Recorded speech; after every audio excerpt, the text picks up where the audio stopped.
Hello बच्चों, the perfect creators में आप सभी का स्वागत है। हम कक्षा 10वीं की प्रायोजना को कर रहे हैं। प्रायोजना में पहला वीडियो हमारा डल चुका है। आज हम करेंगे दूसरी प्रायोजना और वो प्रायोजना है ज्यामिति पर आधारित प्रायोजना कार्य। तो आपको इस प्रकार लिखना है ऊपर प्रायोजना क्रमांक 2।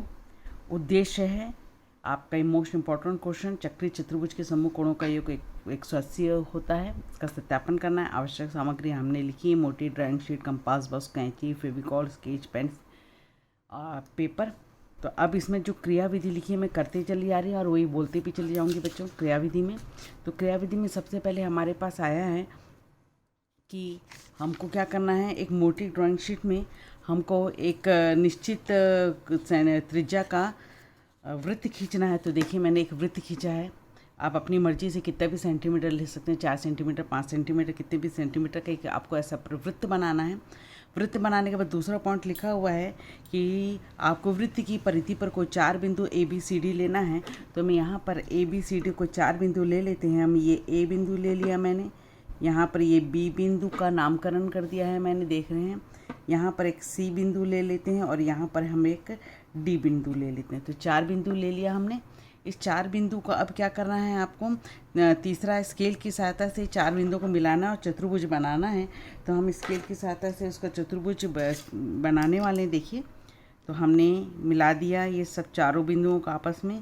तो ये क्या कहलाता है बच्चों, ये चक्रीय चतुर्भुज कहलाता है। चक्रीय चतुर्भुज किसको कहते हैं। तो आपके प्रायोजना का प्रश्न हो सकता है, मौखिक प्रश्न, कि किसी वृत्त के जो चतुर्भुज है उसके चारों शीर्ष यदि किसी वृत्त के परिधि पर स्थित हो तो उसे हम चक्रीय चतुर्भुज कहते हैं। तो ये इस प्रकार हमें ए बी सी डी चक्रीय चतुर्भुज प्राप्त हो गया। तो तीसरा स्टेप्स हो गया हमारे पास। चौथा स्टेप्स है कि स्केच पेन की सहायता से हम कि कोणों को रेखा खींचकर चिन्हांकित कर लेंगे। देखिए हमने ये चिन्हांकित कर लिया है इसको। पांचवा है कि सम्मुख कोणों का पहला, सम्मुख कोण किसको बोलते हैं बच्चों, ए और सी, ये आमने सामने के कोण सम्मुख कोण है, और ये बी और डी ये आमने सामने के कोण सम्मुख कोण हैं। तो अब सबसे पहले इसको अलग अलग रंग के स्केच पेन से रंगीन कर लीजिए। तो पहले ए और सी वाला करेंगे, आप इसी प्रकार बी और डी भी कर सकते हैं। तो मैंने यहाँ पर ए में अपनी मर्जी से थोड़ा सा क्या होता है काटने में आसानी होगा करके मैंने इसको प्रकार से ये थोड़ा सा ऐसा ले लिया है। ऐसा खींच लीजिए, जितना यहाँ खींचा है उतना यहाँ पर आप ए बिंदु पर रख कर भी खींच लीजिए। ऐसा करने से क्या होगा कि आपको काटने में आसानी होगी। खींचने के पश्चात देखिए मैंने दोनों तरफ ऐसा खींच लिया है। अब आप क्या काम करेंगे, इसमें लिखा है मैंने, आप कोई भी कलर कर सकते हैं। आपके पास जो कलर अवेलेबल हो उस कलर को लिखिए। एक को लाल रंग के स्केच पेन के लिखिए, या आपका पास ऑयल पेस्टल्स कलर हो वो ले लीजिए आप। उसके बाद सी को नीला कलर से कर दीजिए। तो मैं यहाँ पर ए को लाल कलर से करना है। तो मैं ये ए वाले कोण को लाल कलर से, मेरे पास लाल नहीं दिख रहा था तो थोड़ा सा ऑरेंजिश है, तो मैं ऑरेंज कलर को ले रही हूँ, संतरा टाइप का कलर। और यहाँ पर सी को नीला कलर से आप कर लीजिए। तो देखिए मैंने यहाँ पर सी को नीला कलर से ऐसा आपको बनाना है, ये कर लिया।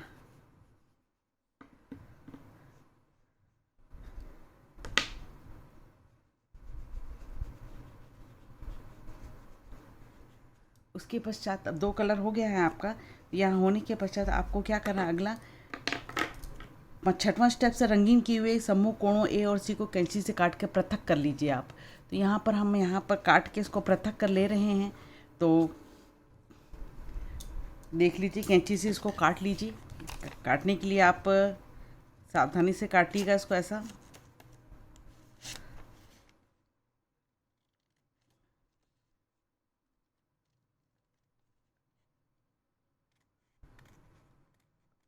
तो देखिए मैंने सी को काट के अलग कर लिया है।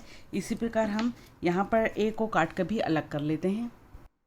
तो इस प्रकार दोनों कोण को काट के हमने अलग कर दिया है। एक ब्लू कलर का है, एक और लाल रंग संतरा कलर का दिख रहा है आपको। आपके पास ये जो बचा हुआ है कटा हुआ हिस्सा, आपको इसको एक कलर कर लीजिए, ताकि आपको व्हाइट के ऊपर चिपकाएंगे तो थोड़ा सा अलग से दिखेगा। आप कोई भी कलर कर सकते हैं इसको। उसके बाद इसको फेविकॉल लेकर इसको अपनी कॉपी में चिपका लीजिए। देखिए इस तरीके से चिपका लिया है इसको। चिपकाने के बाद ये चारों तरफ से ये जो दिख रहा है बाउंड्री में, आप ब्लू कलर नीला कलर से बाउंड्री बना दीजिए, ताकि आपका जो वृत्त है परफेक्टली आपकी कॉपी में, प्रोजेक्ट की कॉपी में उभर गया है। अब आप क्या काम करेंगे, जो दोनों कोण हैं उसको एक सरल रेखा के ऊपर रखकर जमाना। देखिए किस प्रकार जमाएंगे हम इसको। तो देखिए अब एक अगला क्या काम करना है आपको, एक लाइन खींचनी है एक्स और वाई, और उसके ऊपर एक ओ बिंदु नाम देना है। उस ओ बिंदु पर आपके पास ये जो दो कोण है इसको इस प्रकार एडजस्ट करिए कि आपका एक सरल रेखा टाइप का सरल कोण प्राप्त हो। देखिए मैंने दोनों को ऐसा रख दिया, तो यह आपका दिख रहा है कि दोनों को मिलाकर रखने से सरल कोण प्राप्त हो रहा है। तो इसको आप चिपका लीजिए।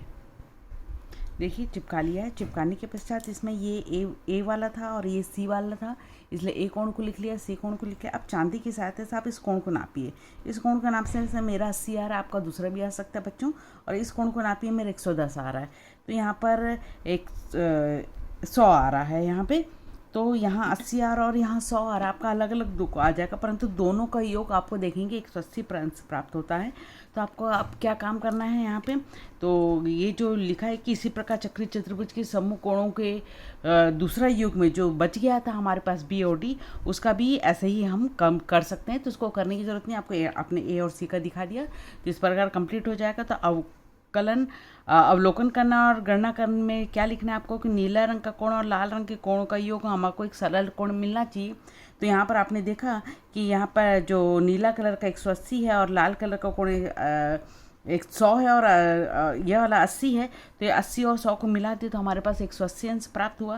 तो इस प्रकार स्पष्ट हो जाएगा कि चक्रीय चतुर्भुज के आमने सामने के दो कोणों को हमने काट के चिपकाया है, उससे हमको एक सरल कोण प्राप्त हो रहा है। यानी कि समूह कोणों का योगफल क्या प्राप्त होता है, 180 अंश प्राप्त होता है।